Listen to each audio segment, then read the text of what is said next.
Hi, my name is Andy Orlovsky.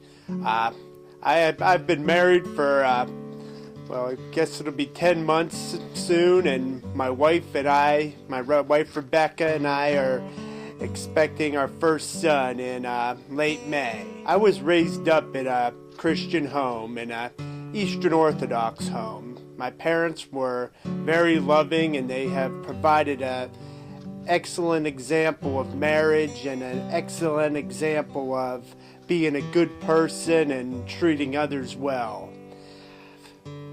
However, I really did not make my faith my own until after my sophomore year in college. That summer, I decided I was going to read the entire New Testament and also start attending church all the time.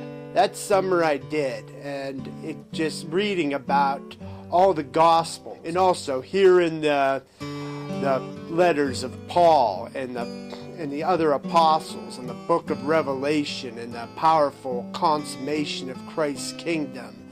I started to understand a lot more what being a follower of Christ meant. Yeah, as a senior in college, I finally got involved with Campus Crusade for Christ, and it was just amazing meeting some men out there who lived for something more than a typical student at a secular university. I became involved in evangelical churches and have been attending McBick probably since we got back from my honeymoon, which was 10 months ago. Being a leader in the home is just one thing that I'm really excited for, that God is challenging me that way as a newly married man, to love my wife as Christ loved the church, and to love my son and to lead him to a relationship with Christ that I have is just amazing to me. My favorite Bible verse is one actually from the book of Proverbs, and it's one that kind of been a life verse for me, but it's a little unconventional. It's Proverbs chapter 24, verses 30 through 34. I passed by the field of a sluggard, by the vineyard of a man lacking sense, and behold, it was overgrown with thorns. The ground was covered with nettles, and its stone wall was broken down. That I saw and considered it. I looked and received instruction.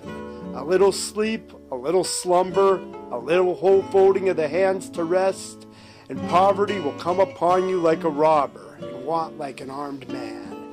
And as I read that verse, and other verses in Proverbs, it just reminds me of the challenge God gives us as men. I would just love to make a statement of my faith and just let everybody know that I belong to Christ. I follow Jesus, no matter how good of a guy I might have thought I was at some times.